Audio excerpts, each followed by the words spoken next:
México cuenta con una extensión litoral de 11.593 kilómetros, de los cuales 3.200 kilómetros pertenecen al litoral del Golfo de México.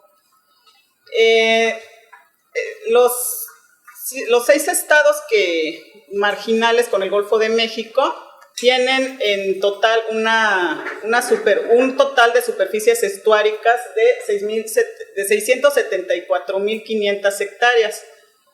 Un estuario son sistemas en los cuales se lleva a cabo la mezcla de agua dulce con agua marina, y los mejores representantes de estos sistemas son las lagunas costeras. Bueno, una laguna costera se define como un cuerpo acuático litoral que tiene comunicación permanente o efímera con el mar y se encuentra separado de este por algún tipo de barrera. La comunicación por el mar se lleva a cabo a través de una o dos bocas y resultan del encuentro de agua marina,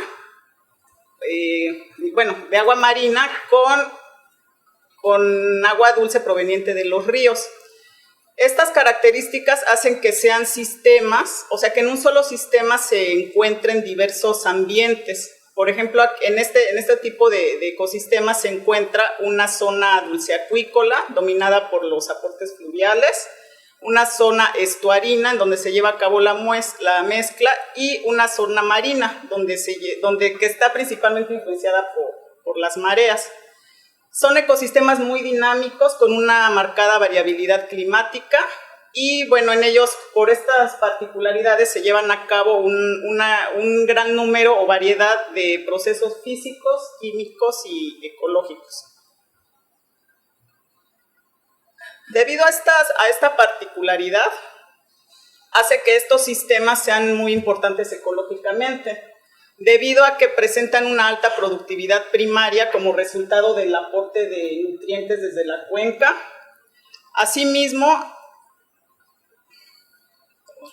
la gran variedad de hábitats que se encuentran en el sistema permite tanto la alta productividad primaria como la gran variedad de hábitats permite que en estos exista una gran abundancia de especies.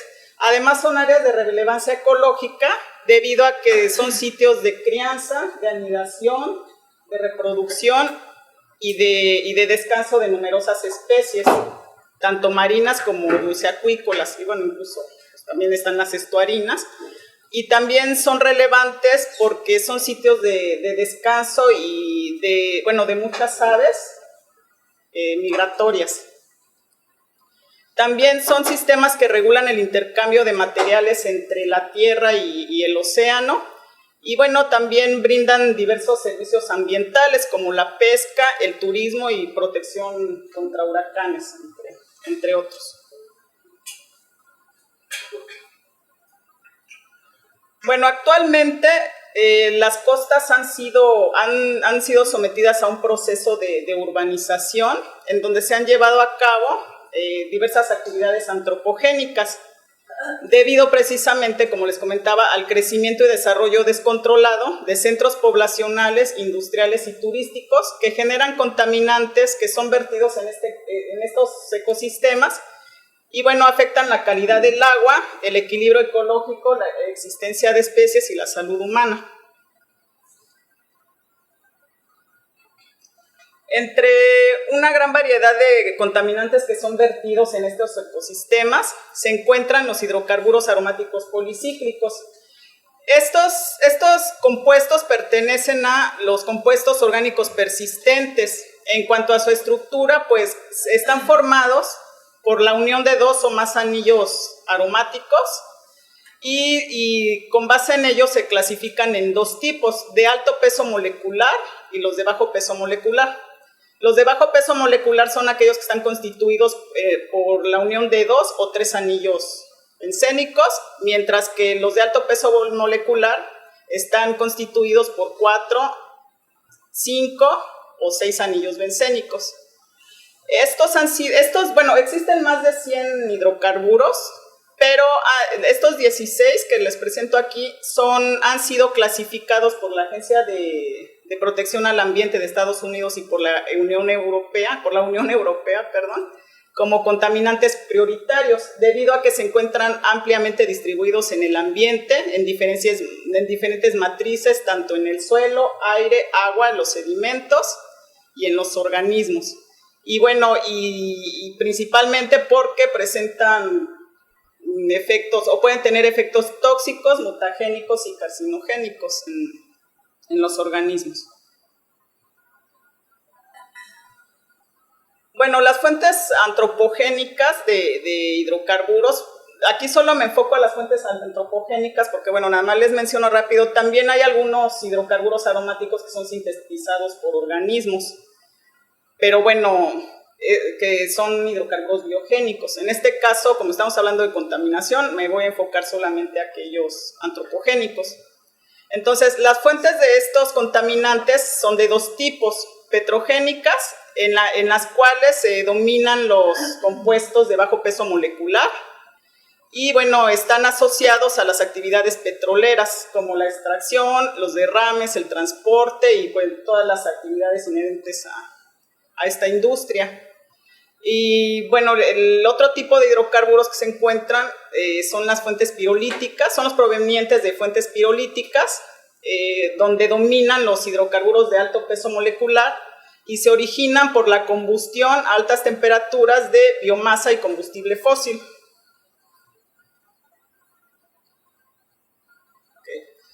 Bueno, una vez que sabiendo o conociendo las fuentes de estos contaminantes, pues las rutas de ingreso hacia el ambiente son a través de dos fuentes. Estas fuentes pueden ser puntuales o difusas. Las puntuales son aquellas en las que podemos diferenciar o identificar fácilmente el foco emisor, ¿no? Como las plantas industriales, las descargas municipales, así como áreas de actividad petrolera. Mientras que las fuentes difusas son aquellas que no se pueden determinar fácilmente, como el transporte atmosférico y el transporte a través de los ríos. Bueno, aquí en el esquema les presento de una manera muy resumida cómo pueden comportarse estos contaminantes en el ambiente. Bueno, en la atmósfera pues se encuentran dispersos, de hecho pueden ser transportados por el viento durante o a través de muy largas distancias, incluso se han encontrado hasta en los polos. Y bueno, en la atmósfera pueden tener se puede llevar a cabo la volatilización de compuestos de bajo peso molecular, algunos pueden fotodescomponerse y muchos otros pues pueden precipitarse o entrar al ambiente acuático a través de la lluvia y por fuentes puntuales, más las difusas, ¿no? Que es el viento. Una vez en la columna de agua, estos contaminantes se pueden descomponer químicamente, bien pueden quedar disponibles para los organismos, otros se difunden en el ambiente acuático y otros, los más pesados, los de peso molecular alto, tienden más a sedimentarse. Una vez en los sedimentos pueden ser degradados por bacterias o permanecer en ellos. Incluso los hidrocarburos muy pesados no son fácilmente degradables, entonces permanecen en los sedimentos por largos periodos de tiempo. Y bueno, ya permanecen absorbidos y también puede haber flujos que los vuelvan a resuspender o por bioturbación, por acciones de organismos bentónicos.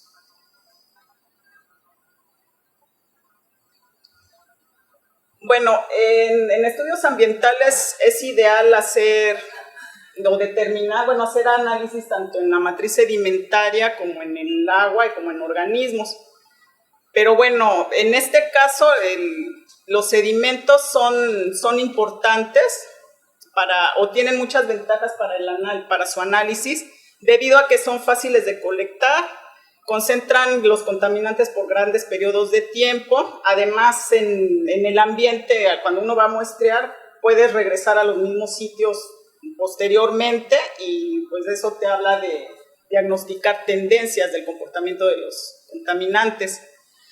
Proporcionan información del estado previo a algún evento antropogénico. Además, son hábitat de diferentes organismos y también los sedimentos pues constituyen una de las bases de la cadena alimentaria, la vía del detritus. Bueno, en cuanto a la región costera del Golfo de México, principalmente los estados del centro, se han caracterizado desde hace más de 4 décadas porque es un área de producción de petróleo importante. En esta región existe infraestructura para la exploración, la explotación, el procesamiento y el transporte de crudo. Y bueno, en Veracruz, por ejemplo, se encuentran complejos petroquímicos. En Tabasco, a pesar de ser el estado con menor extensión litoral, en sus llanuras aluviales es donde se encuentran la mayor cantidad de sitios de explotación de crudo en tierra. El 85% del crudo terrestre se extrae de esta área, mientras que el Campeche destaca por su producción de crudo, pero en la zona marina, en la sonda de Campeche, en donde aproximadamente operan o explotan 300 pozos petroleros. Campeche aporta el 95% del crudo de la producción nacional y el 80% de gas natural. Bueno, en cuanto a los niveles de contaminación por hidrocarburos en sedimentos de lagunas costeras del sur, del Golfo Sur, pues haciendo una revisión bibliográfica, se tienen estos niveles, principalmente, en estos estados, que son los que conforman el sur del Golfo. Existen unos niveles para determinar, que fueron propuestos por Baumart y colaboradores en el 98 y son los que se usan para determinar qué grado de contaminación o qué nivel de contaminación tienen los sedimentos. Entonces, partiendo de las lagunas costeras del estado de Veracruz son las que presentan niveles muy altos. Aquí estamos hablando de mayores de 5,000 nanogramos por gramo. Por ejemplo, en la laguna Salada, El Llano, La Mancha, en Mandinga, en la laguna de Sontecomapan, que es en la que más se han registrado niveles más altos. Con respecto a la laguna, la Grande y la Chica, esta es de Veracruz, presenta niveles altos, pero no tanto comparados con las otras. Mientras que las lagunas de Campeche, tanto Carmen Machona como Mehuacán, presentan niveles altos. Y la laguna de Términos, que es en la que me voy a enfocar ahorita, que es el trabajo que desarrollé durante mi tesis, encontré una concentración de hidrocarburos totales, de los 16 hidrocarburos, todos estos son hidrocarburos totales, en la laguna de Términos de 1,581 nanogramos, que aunque no está tan alta como en las otras, pero sí representan niveles altos de contaminación.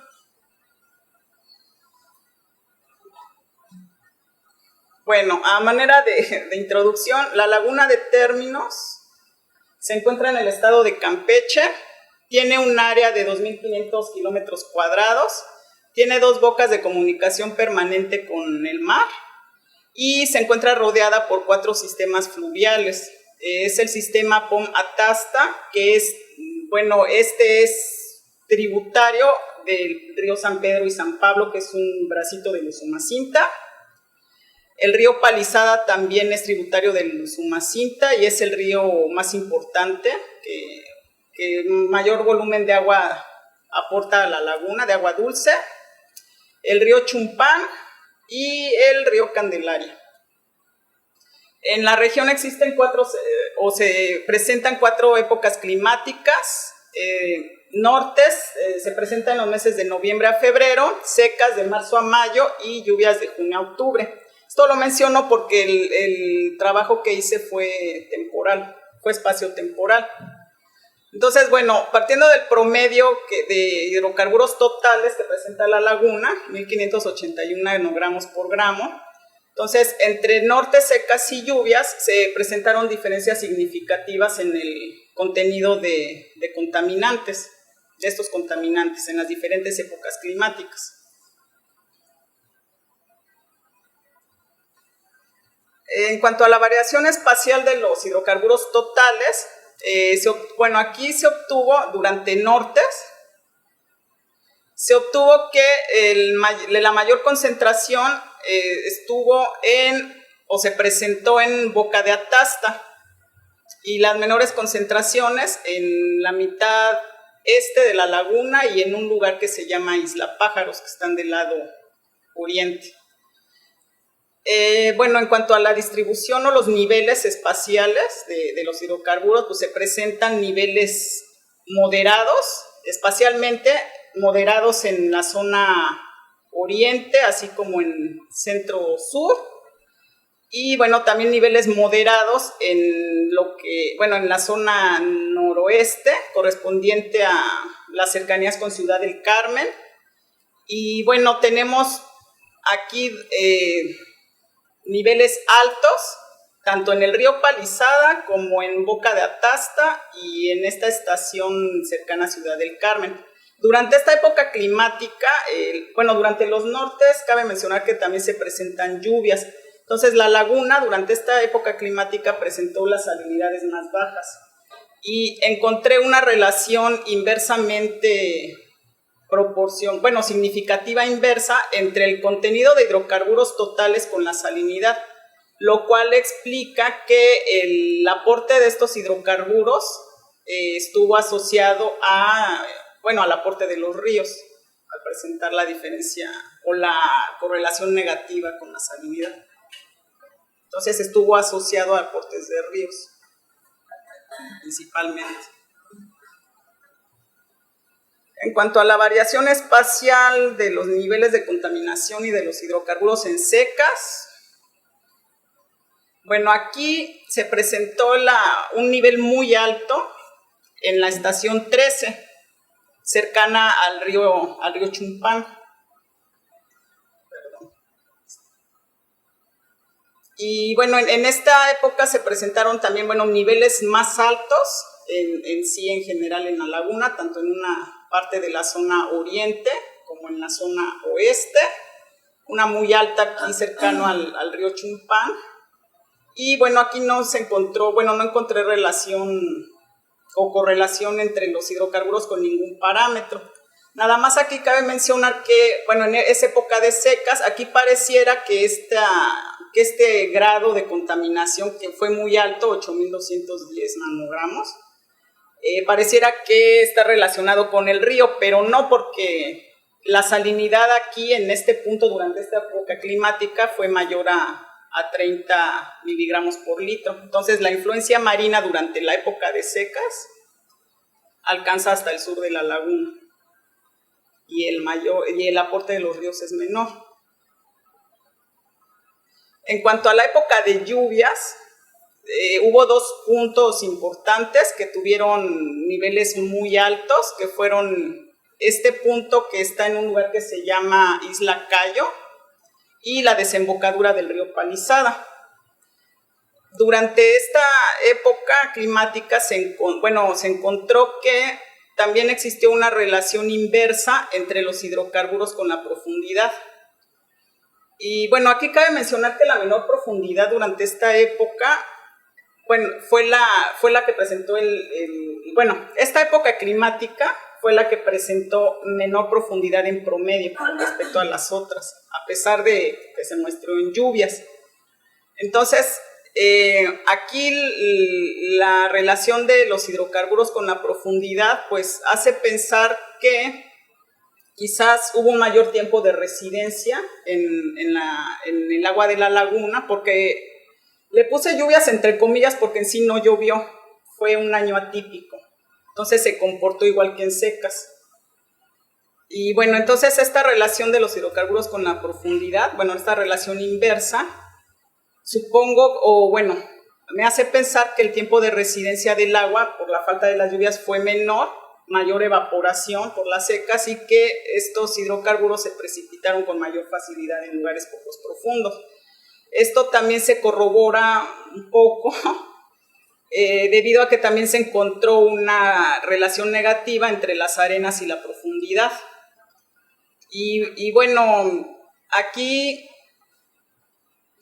entre las arenas con la profundidad.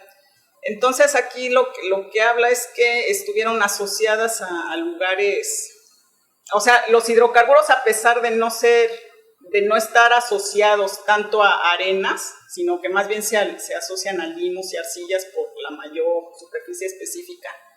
En este caso, pues, la profundidad se relacionó con las arenas y al mismo tiempo los hidrocarburos con la profundidad.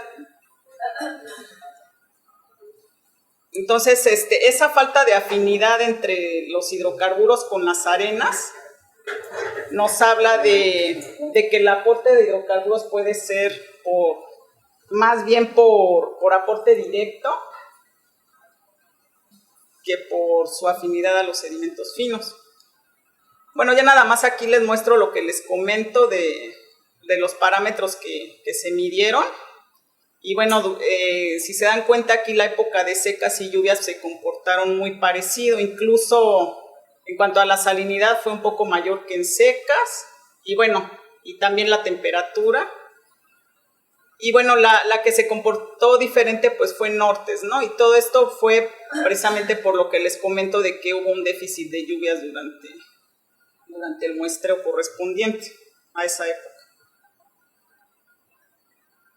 Bueno, en cuanto a su origen, la laguna presenta en su mayoría compuestos de alto peso molecular, que puede variar también en la época climática. En norte se presentaron más los de 5 anillos, en secas los de 6 y en lluvias los de 4. Ya viéndolo a nivel individual, pues los más abundantes son el benzoapireno, el indeno-pireno, el dibenzoantraceno y el benzo-GH-hiperileno, de manera general, así como el criseno, ¿no? Durante las 3 épocas son los más abundantes, los de alto peso molecular, de origen pirolítico. Bueno, ya viendo a nivel general el sistema, pues nuevamente podemos ver que los más abundantes en el sistema en general son el antraceno, el benzoantraceno, criseno, benzoapireno, indenopireno, dibenzo-H-antraceno y benzo-GH-hiperileno. Aquí presento una lista del origen o las fuentes de las cuales provienen principalmente cada uno de ellos. Entonces, pues, en el sistema se encuentran tanto compuestos provenientes del petróleo y sus productos, por vertido directo principalmente, así como, pero bueno, son más abundantes aquellos provenientes de emisiones vehiculares y combustión de carbón y de madera, así como quema de vegetación. Bueno, nada más para esquematizar un poquito, las actividades antrópicas que se llevan a cabo en la laguna, pues son bastantes, que pueden ser consideradas que influyen en el aporte de estos contaminantes al sistema lagunar. Ciudad del Carmen es el centro poblacional más importante, tiene registradas 103 unidades económicas entre agricultura, minería e industria química. Tiene infraestructura portuaria donde se lleva a cabo descargas de aguas residuales en muelles. La carretera 180 hay 2 puentes.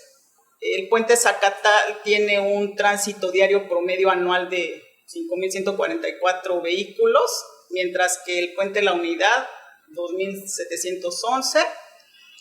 Operan 585 lanchas, todas ellas o la mayoría tienen motor de 2 tiempos fuera de borda, y el CRIP tiene un cálculo aproximado de 175 lanchas ilegales.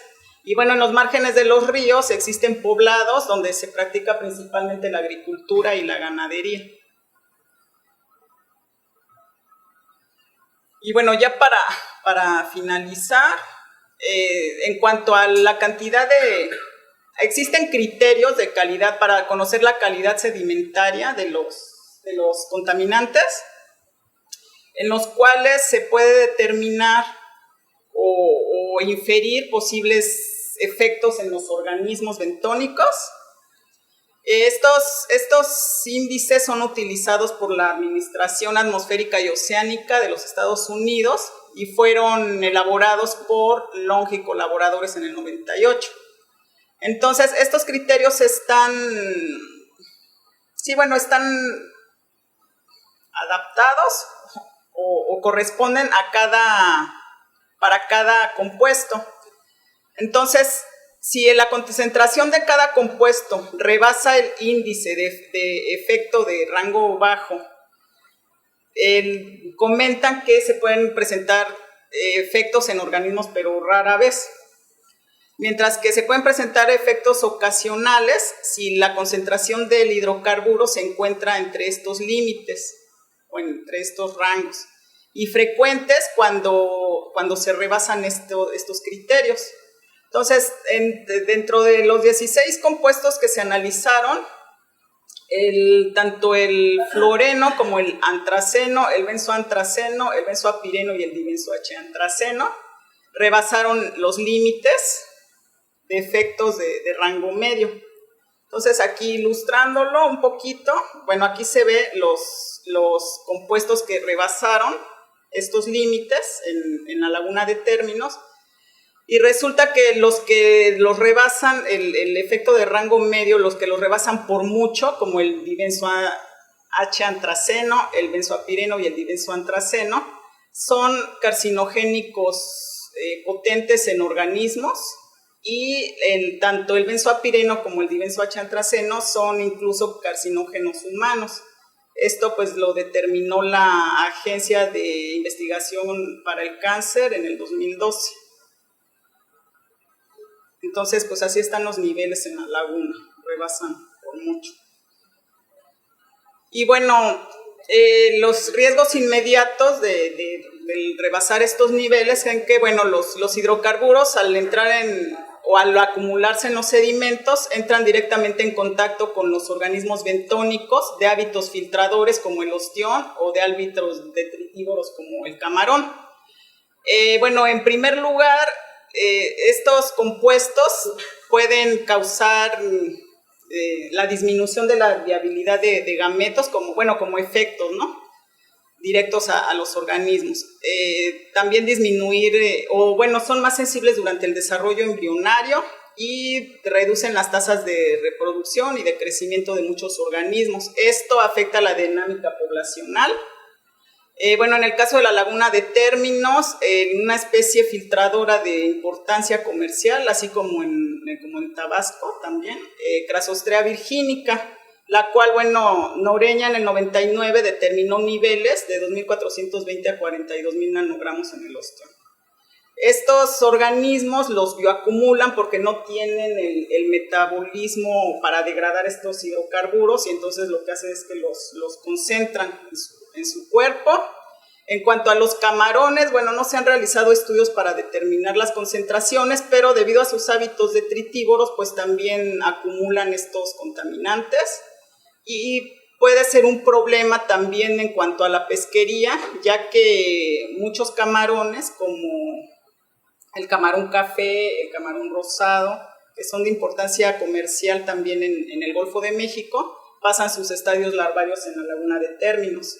Entonces, pues se verá afectado la población, y aparte para la pesquería, el reclutamiento, pues ya más adelante se infiere menos reclutamiento de juveniles en alta mar. Luego, una vez que se bioacumulan estos contaminantes, pueden pasar a través de la cadena alimentaria y biomagnificarse conforme se va avanzando de nivel trófico, lo cual pues puede afectar a muchas aves y mamíferos. Aquí cabe mencionar que estos organismos, por ejemplo los ostiones, como no tienen las rutas metabólicas para metabolizar los hidrocarburos, los bioacumulan, pero entre más se avanza de nivel trófico, hay organismos que sí tienen esa capacidad de degradarlos. Sin embargo, estos hidrocarburos, al degradarse, muchos de los metabolitos intermedios son todavía más tóxicos y más carcinogénicos que los HAP o los hidrocarburos iniciales. Y bueno, esto puede representar también un riesgo de salud humana, ¿no? Porque finalmente, pues a través del consumo de productos contaminados y bueno, y también pues daño ecológico al sistema, a la comunidad, a la vida silvestre, etcétera. Y bueno, ya eso es todo.